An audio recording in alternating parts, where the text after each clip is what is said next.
एक नया इतिहास लिखेंगे। साथियों नमस्ते, मैं हूं ज्ञानेश वाकुड़कर। आप देख रहे हैं लोक जागर इंडिया चैनल और आज हम खुल्लम खुल्ला बात करेंगे एक अलग विषय पर जो बहुत ही महत्वपूर्ण है। अगर मुझे कोई ये सवाल पूछे कि भारतीय राजनीति के सबसे घटिया चेहरे आज के दौर में कौन है, तो मैं 4 नाम लूँगा। सबसे पहले स्मृति ईरानी, दूसरे नंबर पर नरेंद्र मोदी, तीसरे नंबर पर अमित शाह और चौथे नंबर पर कंगना रनावत। ये 4 ऐसे चेहरे हैं जो चर्चित तो है मगर बहुत ही घटिया है। इनका खुद का ना सामाजिक कैरेक्टर है, सोशल कैरेक्टर नाम की कोई चीज़ नहीं है, कोई नीतिमत्ता नहीं है, कोई उसूल नहीं है और सबसे घृणास्पद चेहरे ये लोग हैं। नरेंद्र मोदी प्राइम मिनिस्टर बन गए, 11 साल से प्राइम मिनिस्टर है, मगर ये झूठ के बगैर ये आदमी कुछ नहीं बोला। यही आदमी है जिन्होंने संसद में बोला था कि एक अकेला सब पर भारी, छाती ठोक ठोक कर बोला था कि इसका मतलब ये होता है कि उन्होंने विरोधियों का अपमान नहीं किया है, कि अपने खुद के लोगों की भी बेइज्जती की है, उनको भी अपमानित किया है।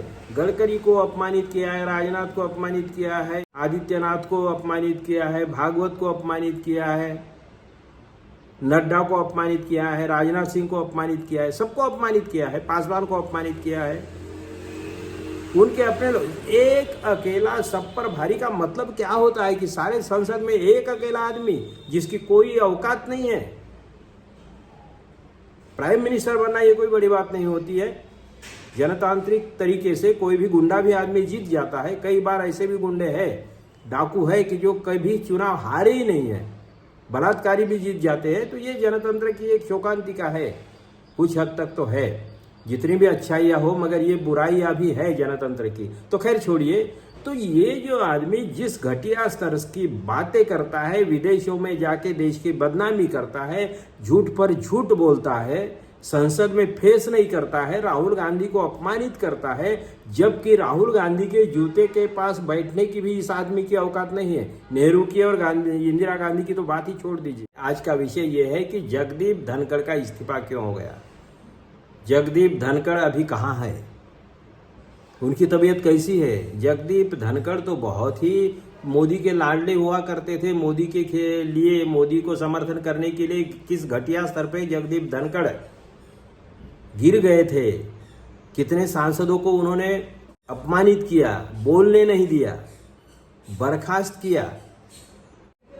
तो ये जगदीप धनखड़ जो बहुत लाचारी का एक बहुत बड़ा पैमाना बन गए थे, चापलूसी का बड़ा पैमाना बन गए थे, आज जगदीप धनखड़ वो कहाँ है। उन्हीं को इतना बेइज्जत करके मोदी ने रिजाइन करवाया कि आज वो कहाँ है पता ही नहीं है। कि मोदी अपने ही जाल में फंस गए हैं, क्योंकि उनकी औकात जो है उसके मुताबिक ही रिजल्ट आएंगे ना। तो मोदी ने जिन को अपमानित किया आज तक, वो सब अपमान का बदला लेने के लिए इंतजार कर रहे हैं। अब क्या होगा, जगदीप धनखड़ के रिजाइन करने के बाद में उपराष्ट्रपति पद का चुनाव होना तय है। चुनाव आयोग ने घोषणा तो कर दी है, अधिसूचना जारी होगी 7 अगस्त को। नॉमिनेशन फॉर्म भरने होंगे, 21 अगस्त से शुरुआत हो जाएगी। 22 अगस्त को फॉर्म की जांच होगी, वैलिड है नहीं है जांच होगी। फिर 25 तारीख को विड्रॉल होगा।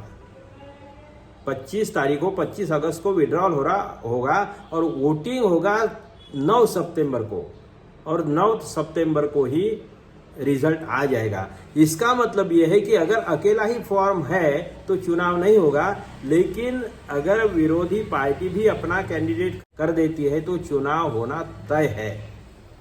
अब ये एक बात देखते हैं कि ये तो चुनाव का प्रोग्राम हो गया है। अब सबसे बड़ी बात यह है कि सदस्य संख्या कैसी है, किसकी कितनी ताकत है। लोकसभा में सांसदों की संख्या है 543, राज्यसभा में है 245, टोटल मिलाकर होते हैं 788, और जीतने के लिए चाहिए 395 सांसदों का वोटिंग जिसके फेवर में होगा वो उपराष्ट्रपति। अब अब इसमें मेन बात यह है कि इसमें व्हीप नहीं निकाला जा सकता है, मतलब इसी को ही मतदान करिए, उसी को ही मतदान करिए, और अगर आप पार्टी के कैंडिडेट के खिलाफ मतदान करते हैं तो आपकी सदस्यता जाएगी, ऐसा कोई कानून इसके लिए है नहीं, बाध्यता नहीं है। मतलब खुला मतदान है, गुप्त मतदान है, किसको वोटिंग किया किसने ये पता भी नहीं चलेगा और आपको किसी को दिखाना भी नहीं होता है। मतलब ये खुला मतदान होगा, व्हीप नहीं होगा, कोई किसी को भी मतदान कर पाएगा। तो उपराष्ट्रपति पद का चुनाव जीतने के लिए 395 सांसदों का वोटिंग होना चाहिए, मतलब उनके फेवर में बहुमत के लिए 395 चाहिए। और एनडीए की टोटल संख्या है 426, मतलब 426 मतलब 31 वोट्स उनके पास में ज्यादा है, मतलब स्ट्रांग पोजीशन में आसानी से जीत सकती है भारतीय जनता पार्टी या एनडीए। लेकिन असल में गेम क्या है कि मोदी ने किनको नाराज कर दिया है, इसमें दुश्मन कौन है मोदी के, मोदी ने किसका किसका अपमान किया, ये अगर देखेंगे तो योगी को नाराज किया है, संघ को नाराज किया है, राजनाथ सिंह को अपमानित किया है, गडकरी को अपमानित किया है, कई लोगों को अपमानित किया, बहुत ही बुरी तरह से अपमानित किया है मोदी ने। शाह को भी अपमानित किया है, किसी की सुनते नहीं है। स्मृति ईरानी को अपमानित किया है, तो स्मृति ईरानी कोई बड़ी लीडर है नहीं, वो क्यों कैसी इतनी बढ़ गई वो छोड़ दीजिए। लेकिन मोदी ने आज तक किसी को खुश किया है तो सिर्फ अदानी को खुश किया है या अंबानी को खुश किया होगा। सांसदों को या किसी अपने सहयोगी पार्टियों को भी किसी को खुश नहीं किया है, क्योंकि बहुत ही घटिया स्तर का नेचर है मोदी का। मोदी जैसा घटिया राजनेता देश की राजनीति में आज तक नहीं पैदा हुआ है, ये बात सच है। तो ऐसे सिचुएशन में जब बीजेपी के पास में 426 ही सांसद है, मतलब 31 सांसद ज्यादा है। अब देखिए एनडीए के घटक जो है उनके सांसद कितने हैं ये देखिए, क्योंकि बीजेपी के 240 ही है। तो टीडीपी है, तेलुगु देशम पार्टी, उसके 16 लोकसभा में है और 2 राज्यसभा में है, मतलब 18 है। जनता दल यूनाइटेड के 12 लोकसभा में है और 4 सांसद या 4 या 5 सांसद राज्यसभा में है।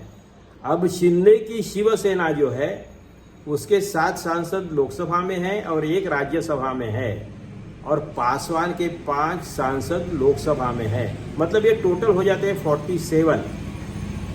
अब टीडीपी के चंद्रा बाबू को भी नाराज कर दिया है उन्होंने, जेडीयू मतलब सम्मान तो नहीं करते, इज्जत तो नहीं करते, कुत्ते जैसे इनके हालात है।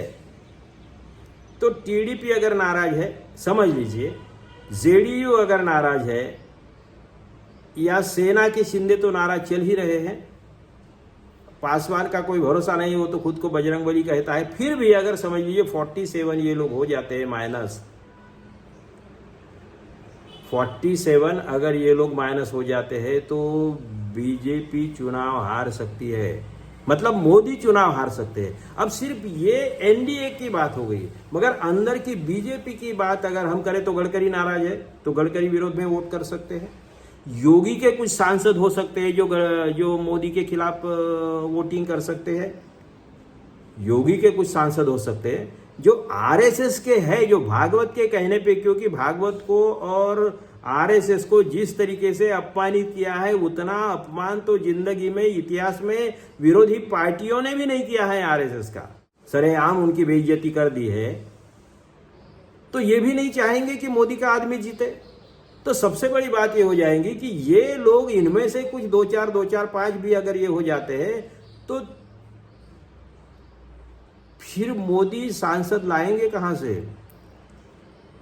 मोदी का उपराष्ट्रपति जीतेगा कैसे?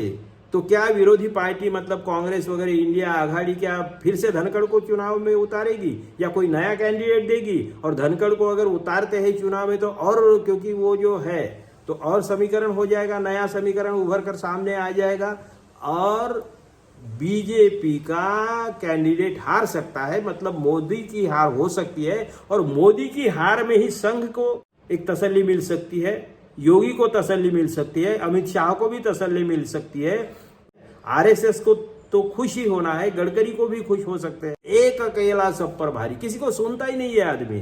राष्ट्रपति को भी बहुत ही घटिया स्तर से ट्रीटमेंट देता है, तो किसी को न सुनने वाले आदमी का बदला लेने की ताक में हर आदमी बैठा हुआ है, लगा हुआ है। अब इनका गेम कौन खराब कर सकता है? और उसमें दो नाम सामने आते हैं, वो है एक शरद पवार, और उद्धव ठाकरे के मामले में भी शक की निगाहों से देखा जा सकता है, क्योंकि इन लोगों का कोई भरोसा नहीं रहा। अभी जो पहले लगता था कि उद्धव ठाकरे सुधर गए हैं, शरद पवार पे तो कभी भरोसा कर ही नहीं सकते थे, लेकिन बीच में सुधर गए थे, वो भी लग रहा था, क्योंकि महाविकास आघाड़ी का उन्होंने प्रयोग किया और बीजेपी को सत्ता से हटाया। लेकिन अब तो उन पे भी कोई भरोसा नहीं रहा, और उद्धव ठाकरे पे भी कोई भरोसा नहीं रहा। वो भी कब भी पलटी मार सकते हैं, उनके सांसद भी पलटी मार सकते हैं। तो ऐसी सिचुएशन में ये चुनाव बड़ा इंटरेस्टिंग हो रहा है। मोदी के विरोधक जो है वो सब ताक में बैठे हुए हैं, शिकार करने के मूड में है, बदला चुकाने के मूड में है। क्या मोदी ये चुनाव जीतेंगे? तो चांसेस इसके कम है। अगर उपराष्ट्रपति विरोधी पार्टी का बन जाता है तो भी मोदी को रिजाइन करना पड़ेगा, या फिर मोदी का कैंडिडेट यहाँ पे तय नहीं। अध्यक्ष पद का चुनाव बाद में होगा भाजपा के, लेकिन उपराष्ट्रपति पद का नाम तय करने में ही मोदी को दाल आटे का भाव मालूम होगा। सबसे इंटरेस्टिंग बात यह होगी कि जिस धनखड़ ने चापलूसी की मोदी की, वही धनखड़ अब मोदी की विदाई का भी या उनके खात्मे का भी इंतजाम करेंगे। ये हो सकता है। देखिए, आपके मन में अगर कपट है, आपके मन में और रग रग में अगर बेईमानी भरी हुई है, तो आपका साथ कोई नहीं देगा, आपका बेटा भी नहीं देगा, आपकी बीवी भी नहीं देगी, कोई नहीं देगा। तो मोदी ये बेईमानी का जीता जागता उदाहरण है। असल बात तो ये है कि मोदी के सारे दरवाजे बंद हो गए हैं, सारे रास्ते बंद हो गए, तो खुद लड़ नहीं सकते। अगर लड़ेंगे तो बिल्कुल हरवा देंगे उनको। फिर उनके कैंडिडेट को अगर किसी को करते हैं तो वो शायद वो आरएसएस के मुताबिक कैंडिडेट होगा, या फिर अपोजिशन पार्टियां सब मिलके, अपोजिशन पार्टियां है, इंडिया गठबंधन है, आरएसएस है, सब लोग मिल, अपोजिशन वाले सब लोग, या तो मोदी के दुश्मन जितने भी है, मोदी नाम की विकृति जो है उसके सारे दुश्मन मिलके एक कैंडिडेट खड़ा कर सकते हैं, मोदी को हरा सकते हैं। मोदी के लिए सारे रास्ते बंद हो गए, उन्होंने अपनी कब्र खुद के हाथों से खोद दी है। तो हम देखते हैं क्या होता है। आप देखते रहिए लोक जागर इंडिया चैनल। लाइक करिए, शेयर करिए, सब्सक्राइब करिए। धन्यवाद। आने वाला कल है, यही मेरे देश का कल है। एक नया इतिहास लिखेंगे।